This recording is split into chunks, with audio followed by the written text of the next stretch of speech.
సర్పంచ్ గారి దగ్గరుండి దానికి సంబంధించి రైతుని నేను అమ్మీమని, నువ్వు అమ్మపోతే నీ తాలూకా భూమిని లాక్కుంటారని చెప్పేసి కొంతమందిని రైతుల్ని నిన్న మీడియా విష్ణుకుమార్ రాజు గారు తీసుకెళ్లి స్వయాన గోనుపావం నుంచో లేకపోతే మన ముదపాక ఎస్సీసీ నుంచో కొంతమందిని తీసుకెళ్లి ఈ విధంగా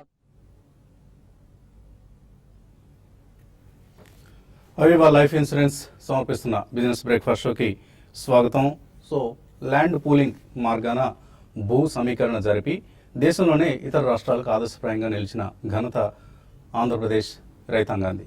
సో అమరావతి ప్రయోగం, ల్యాండ్ పూలింగ్ ప్రయోగం విజయవంతం కావడంతో ఇప్పుడు ఆంధ్రప్రదేశ్ ప్రభుత్వం ఇతర నగరాల్లో కూడా ఇన్ఫ్రాస్ట్రక్చర్ డెవలప్మెంట్ కోసం ల్యాండ్ పూలింగ్ మార్గాన భూ సమీకరణ జరిపి భూమిని సేకరించాలన్న ఉద్దేశంతో ప్రయత్నాలు ప్రారంభించింది. తాజాగా విశాఖ సమీపంలో ముదపాక అనే గ్రామంలో కూడా భూ సమీకరణ కోసం ప్రభుత్వం ప్రయత్నిస్తున్న సమయంలో రాజకీయ పక్షులు కొంతమంది యథావిధిగా అడ్డం పడే ప్రయత్నం చేస్తున్నారు. సో ఈ భూ సమీకరణ అంతా కూడా మీకు రాబోయే రోజుల్లో ఇంకా భూముల వాల్యూస్ బాగా పెరుగుతాయి, మీరు భూములు ఇవ్వద్దు ఇప్పుడు అంటూ రకరకాలుగా అడ్డం పడే ప్రయత్నాలు అనేవి జరుపుతున్నారు. అయితే రైతులను కనుక ఎవరైనా తక్కువగా అంచనా వేస్తే ఈ రాజకీయ పక్షులు బోర్లా పడక తప్పదు. సో అక్కడ చక్కగా భూ సమీకరణ కోసం రైతులు స్వచ్ఛందంగా ముందుకు వచ్చి వాళ్ళు బెనిఫిట్ పొందే ప్రయత్నం చేస్తుంటే కొంతమంది రాజకీయ పక్షులు సమ్ బీజేపీ ఎమ్మెల్యే పేరేదో వస్తుంది, సమ్ విష్ణుకుమార్ రాజు, సో ఆయన ఈ ప్రయత్నానికి అడ్డంపడే ప్రయత్నం చేస్తున్నట్లుగా తెలుస్తుంది. సో నిన్న కొంతమంది రైతులు పత్రికా సమావేశం పెట్టి మరీ తమకు ఈ సమీకరణ అన్ని విధాలుగా అనుకూలమే, మాకు ఇష్టమే, మేము స్వచ్ఛందంగా భూములు ఇవ్వడానికి ముందుకు వస్తున్నాం అంటూ తెగేసి మరీ చెప్పారు. సో రాజకీయ పక్షులు ఇప్పటికైనా తమ ప్రయత్నాల్ని విరమించుకుంటే మంచిది, అదర్వైజ్ రైతులే వాళ్ళకి బుద్ధి చెప్తారు. సో బ్రేవో ముదపాక రైతులు, so we are with you, we support your endeavours, we support your efforts. So Mudapaka రైతులకి అన్ని విధాలుగా అండగా ఉంటాం మనం అని చెప్పడం జరుగుతుంది ఇక్కడ TV5 వేదిక. ఇక మన రెగ్యులర్ మార్కెట్స్ విషయానికి వస్తే గ్లోబల్ క్యూస్ స్ట్రాంగ్గా ఉన్నాయి. ఇన్ఫ్యాక్ట్ ఎందుకు స్ట్రాంగ్గా ఉన్నాయి అనేది ఒకసారి మనం చూస్తే గ్లోబల్గా పాజిటివ్ న్యూస్ మనకు కనిపిస్తుంది. లాస్ట్ నైట్ యూఎస్ఏలో 2 పెండింగ్ పైప్ లైన్ ప్రాజెక్ట్స్కి ట్రంప్ ఆమోదం తెలిపారు. ఈ ఒబామా అడ్మినిస్ట్రేషన్ సమయంలో పెండింగ్లో ఉన్న 2 పైప్ లైన్ ప్రాజెక్ట్స్కి ఇప్పుడు డొనాల్డ్ ట్రంప్ అధ్యక్ష పదవి స్వీకరించిన వెంటనే ఆ పైప్ లైన్ ప్రాజెక్ట్స్కి అంగీకారం తెలిపారు. అంటే ఇన్ఫ్రాస్ట్రక్చర్కి తమ ప్రభుత్వం పెద్దపీట వేస్తుంది అంటూ డొనాల్డ్ ట్రంప్ వైఖరి చెప్తోంది. అలాగే డొనాల్డ్ ట్రంప్ రాత్రి మోడీకి ఫోన్ చేశారు. సో గ్లోబల్ ఛాలెంజెస్ని కలిసికట్టుగా అధిగమిద్దాం అంటూ ఆయన మోడీని అడగడం జరిగింది.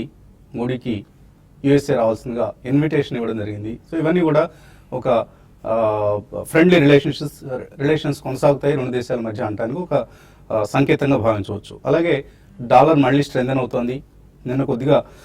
నిన్న మొన్న వీక్ అయినట్లుగా డాలర్ కనిపించింది, బట్ డాలర్ మళ్ళీ స్ట్రెంత్ పుంజుకుంటుంది. ట్రెజరీ ఈల్డ్స్ పెరుగుతున్నాయి కాబట్టి లాంగ్ డెవలప్డ్ మార్కెట్స్ ఫినామినా మళ్ళీ పెరిగినట్లుగా కనిపిస్తుంది. అలాగే జపనీస్ ఎక్స్పోర్ట్స్, డిసెంబర్ ఎక్స్పోర్ట్స్ మామూలుగా 1% పెరుగుతాయి, ఇయర్ అనుకుంటే 5.4% పెరిగాయి. ఇందులో చైనాకి ఎగుమతులు, జపాన్ నుంచి చైనాకి ఎగుమతులు 12.5%, ఒక పెద్ద రికార్డ్ స్థాయిలో చైనాకి ఎక్స్పోర్ట్స్ చేయడం జరిగింది జపాన్ నుంచి. అంటే China market is consuming. China ఇప్పటిదాకా మనం చాలా వీక్ అవుతుంది, రాబోయే రోజులు ఇంకా వీక్ అవుతుందని ప్రపంచం అంతా భయపడుతున్న సమయంలో China is consuming. So China is అనే గ్రోత్ రికవరీ పాత్ అనేది కొంత మనకు సంకేతాలు వస్తుంది. అలాగే కొరియాలో జీడిపి 2.3% నమోదైంది, మోర్ దాన్ ఎక్స్పెక్టెడ్ ఇది. And copper rate highest record levels దగ్గర కాపర్ ట్రేడ్ అవుతుంది. డిమాండ్ ఫ్రమ్ చైనా యూఎస్ పెరుగుతుంది ఈ కమోడిటీకి అనేది మరొక సంకేతం వస్తుంది. సో ఓవరాల్గా మనకు గ్లోబల్గా గ్రోత్ రికవరీ అనేది కనిపిస్తోంది. దీన్ని మార్కెట్స్ పాజిటివ్గా తీసుకుంటున్నాయి. సో అందుకనే ఈ మార్నింగ్ మనకు మార్కెట్స్ స్ట్రాంగ్గా ఉన్నాయి. నిన్నటి స్ట్రాంగ్ ర్యాలీ నిఫ్టీలో మనం చూసాం 8475. సో సెకండ్ హాఫ్ ప్రత్యేకించి హ్యూజ్ సెకండ్ హాఫ్ నిన్న మనం చూసాం. చాలా stocks including index stocks and mid and small క్యాప్స్లో నిన్న స్ట్రాంగ్ ర్యాలీ చూసాం. ఆ ర్యాలీ ఇవాళ కొనసాగే అవకాశాలు కనిపిస్తున్నాయి. ఎస్జెక్స్ నిఫ్టీ పాజిటివ్ ఓపెనింగ్ ఇండికేట్ చేస్తుంది. సో చాలా కంపెనీస్ నేను ఇన్ఫ్యాక్ట్ పాజిటివ్ రిజల్ట్స్ ఇవ్వడం చూసాం మనం. Swaraj engines, Crompton consumer, PNB housing, Bharat finance, Biocon, supreme petro, Zensar technology, ఇలా చాలా కంపెనీస్ స్ట్రాంగ్ రిజల్ట్స్ ఇవ్వడం చూసాం. So worst phase of cash crunch ఇక మనకు ముగిసినట్లే అని మనం భావించవచ్చు. ఎందుకంటే కార్పొరేట్ రిజల్ట్స్ కూడా పాజిటివ్గా వస్తున్నాయి. అండ్ మళ్ళీ ఎకానమీ రీమానిటైజ్ అయ్యి యథావిధిగా గ్రోత్ పరుగు ప్రారంభించే అవకాశాలు కనిపిస్తున్నాయి. అండ్ ఎఫ్ఐ బిహేవియర్ చూస్తే ఎక్స్పైరీ రోజు కూడా నిన్న 94 crores వర్త్ స్టాక్స్ను వాళ్ళు క్యాష్ మార్కెట్స్లో కొన్నారు. 371 crores వర్త్ స్టాక్స్ను ఇండెక్స్ ఫ్యూచర్స్లో కొనడం జరిగింది. సో ఎఫ్ఐఎస్ నెట్ బయర్స్గా మిగిలారు. రిస్క్ ఎపిటైట్ ఇప్పుడు మళ్ళీ ప్రారంభమైనట్లుగా కనిపిస్తోంది.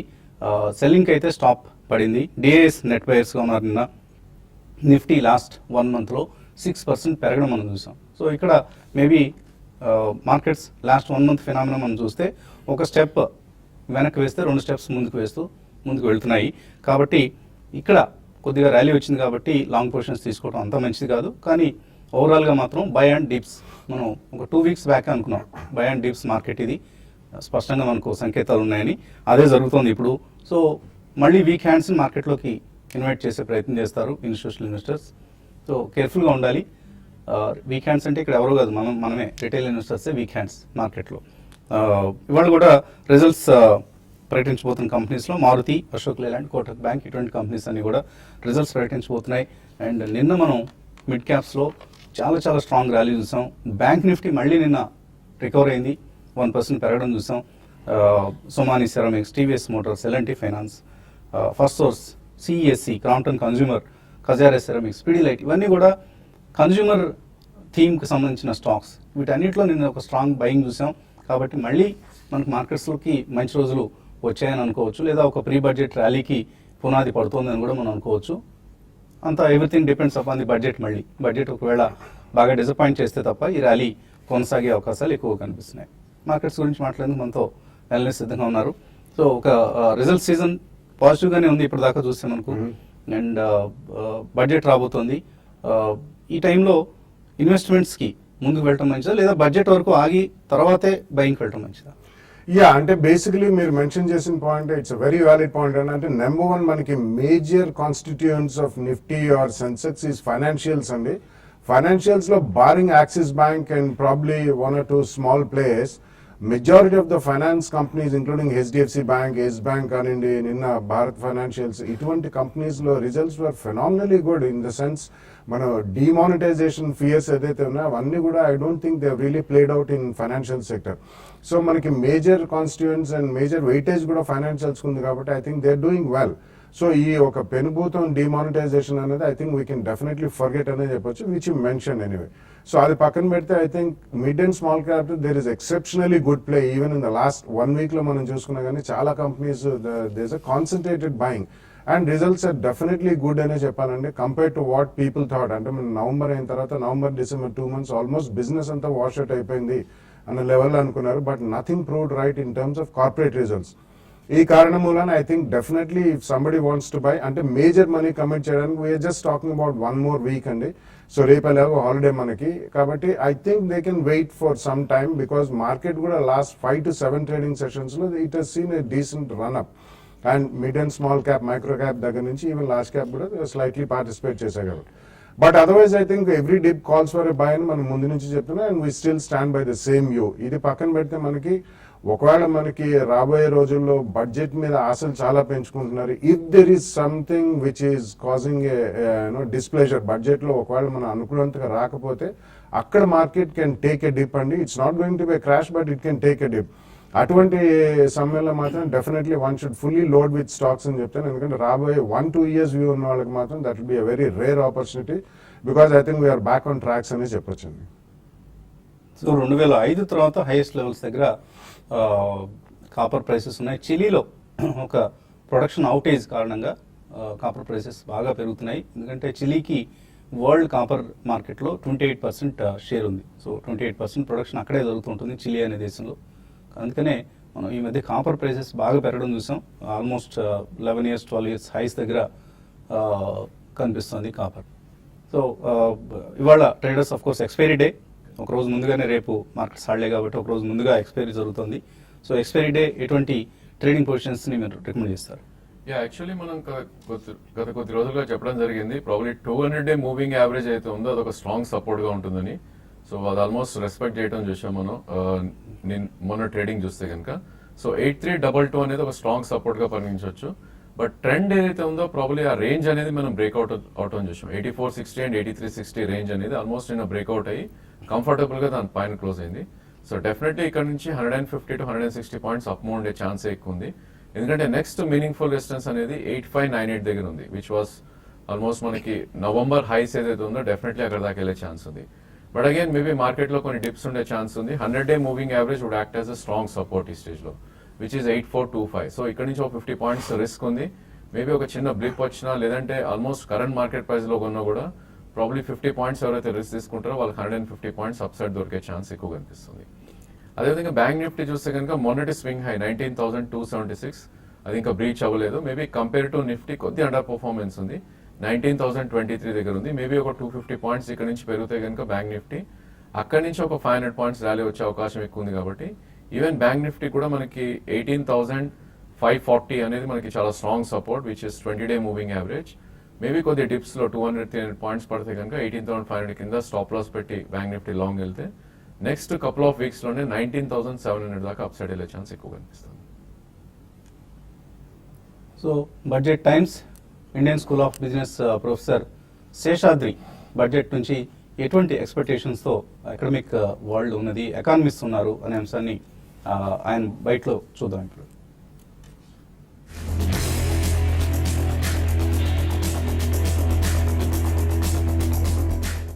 Education is probably growing up in urban areas, international schools, big management schools, but still the majority of the population is in rural segments. So rural side lo parents all involvement undali.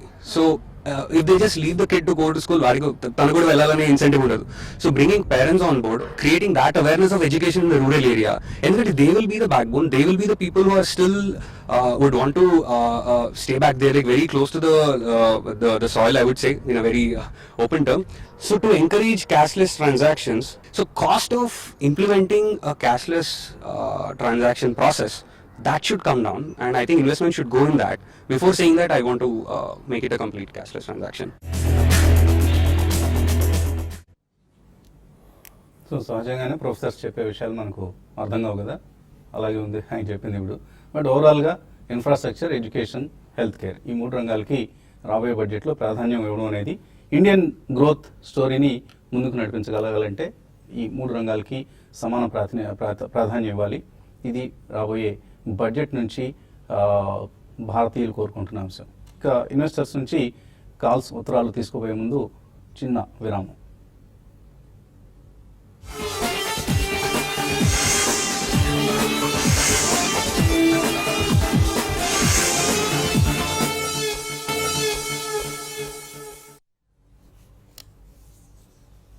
అవివా life insurance సమర్పిస్తున్న business బ్రేక్ఫాస్ట్కి తిరిగి స్వాగతం. Callers లైన్లో ఉన్నారు. మొదటి caller విజయావతి Hyderabad నుంచి. Hello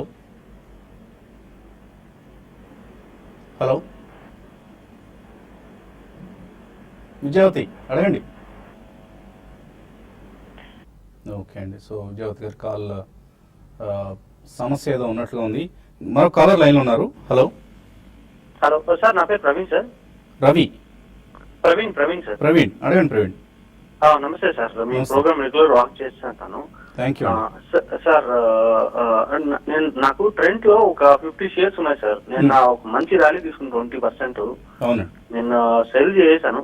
actual గా dividend ఏమైనా ప్రకటించారా దానికి? సో డివిడెండ్ కంటే మీకు ముందుగా అసలు క్యాపిటల్ అప్రిసియేషన్ వచ్చేసింది కదా, ఎందుకు డివిడెండ్ గురించి వరీ అవుతున్నారు ప్రవీణ్? ఓకే. సార్ దాంతో పాటు హైడెల్బర్గ్ సిమెంట్ కూడా పర్చేస్ చేయాలనుకుంటున్నాను.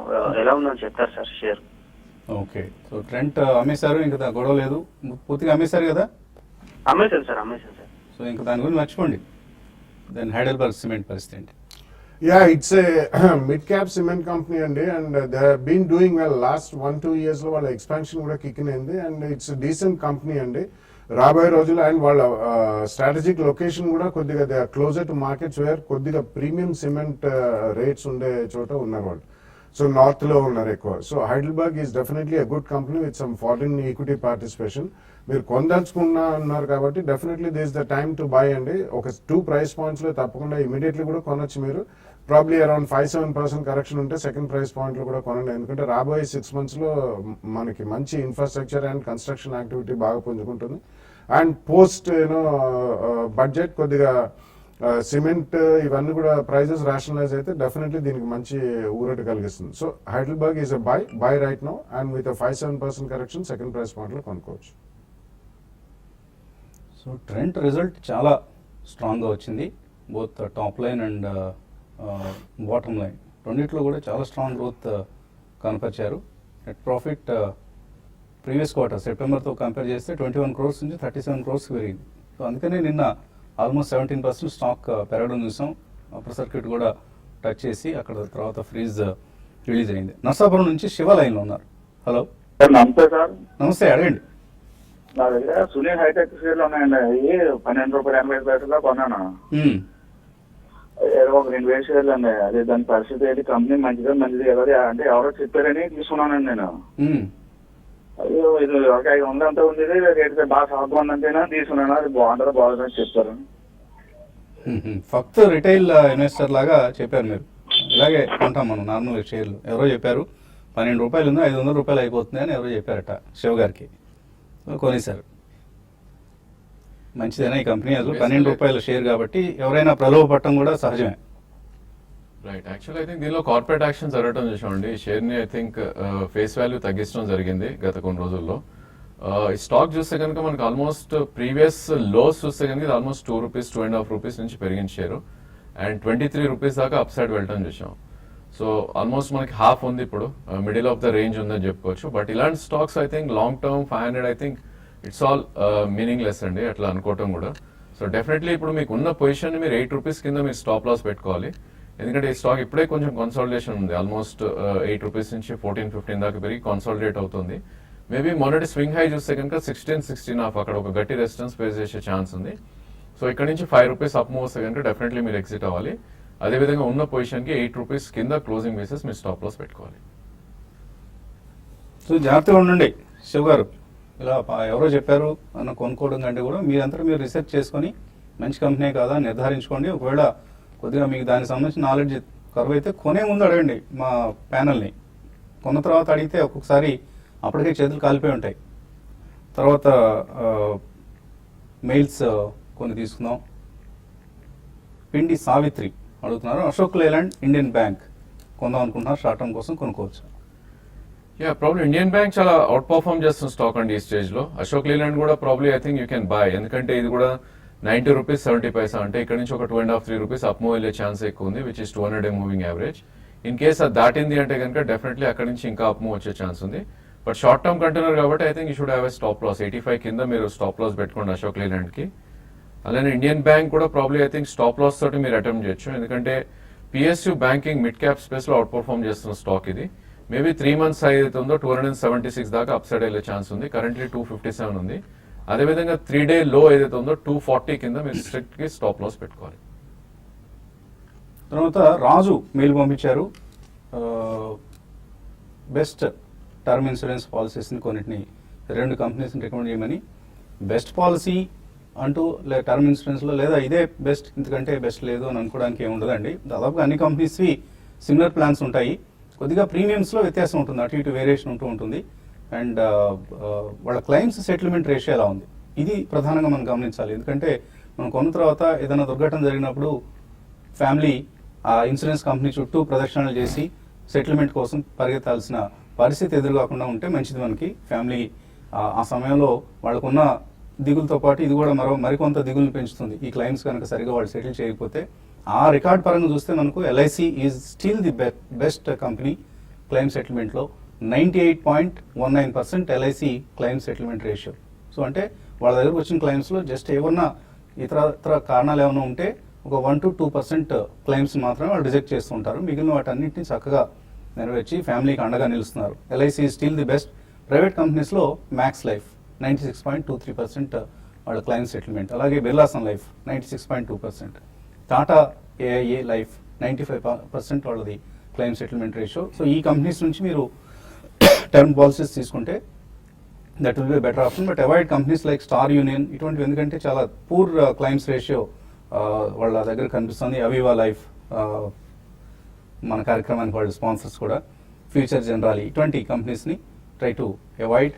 And Aegon Life ICICI Prudential, Edelweiss, Max Life వీళ్ళ దగ్గర మంచి మంచి టర్మ్ పాలసీస్ విత్ రైడర్స్ ఉంటాయి. రైడర్స్కి మళ్ళీ కొద్దిగా ప్రీమియమ్స్ మనం అదనంగా చెల్లించాల్సి ఉంటుంది. So better to go with a public sector LIC followed by Max Life or ICICI Prudential or Edelweiss. ఇటువంటి వాళ్ళ ప్లాన్స్లో మంచి పాలసీస్ చాలా ఉన్నాయి. ఇక కార్యక్రమాన్ని ఇక్కడతో టీవీ5లో ముగించి profityourtrade.in కలుసుకుందాం. సో అందరూ profityourtrade.in లాగిన్ అయ్యి యూట్యూబ్ కార్యక్రమాలు వీక్షించవచ్చు. చిన్న విరామం తర్వాత